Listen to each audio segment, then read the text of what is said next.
Good morning, everyone. Well, today is Monday of the first week of Lent, but we also commemorate the saints Perpetua and Felicity today. And you might be thinking, well, I've heard those names before, and they should be fairly familiar to you because they're important enough to be remembered in Eucharistic prayers, some of which we would use on weekends and special occasions.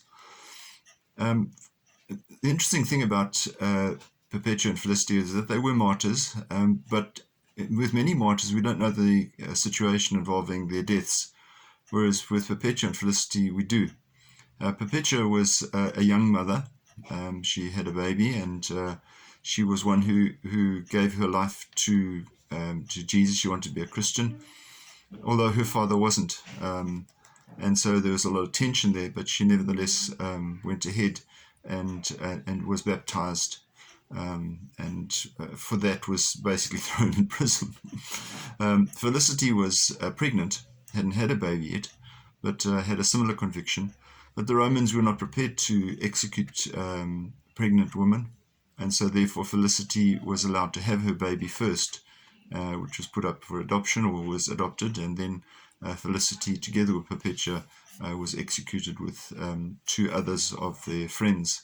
They were thrown into the ring, where normally the wild animals would devour them, but in their particular case, they were first humiliated, and then the gladiators themselves put them to death.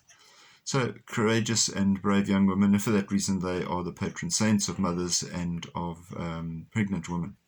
So something to remember about those. Today also being the first Monday of Lent, the reading is from Matthew's Gospel, chapter 25, and Jesus says, "Amen, I say to you, whatever you did for one of these least of my brothers, you did for me." And that's quite a sobering thought for us, because he's saying that we need to be concerned about those who have less than ourselves and are disadvantaged. But I think, unfortunately, many beggars give the poor a bad name these days. That might sound very strange. But the poor people, there are many, many of them. But there are some beggars who are just a plain nuisance. And I think for that reason, people tend to give them a bit of a wide berth. So perhaps today, let us be encouraged to seek those organizations that look after the poor and are reputable, such as the St. Vincent de Paul Society, as well as the Dennis Hurley Center, who looks after and feed the poor in the center of town.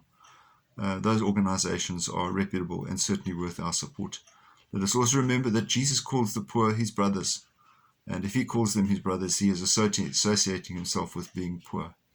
So when we feed the poor, we are also remembering Jesus as being one of those who needs to be fed. Have a wonderful and a beautiful day, and you keep yourself safe. God bless. Bye-bye.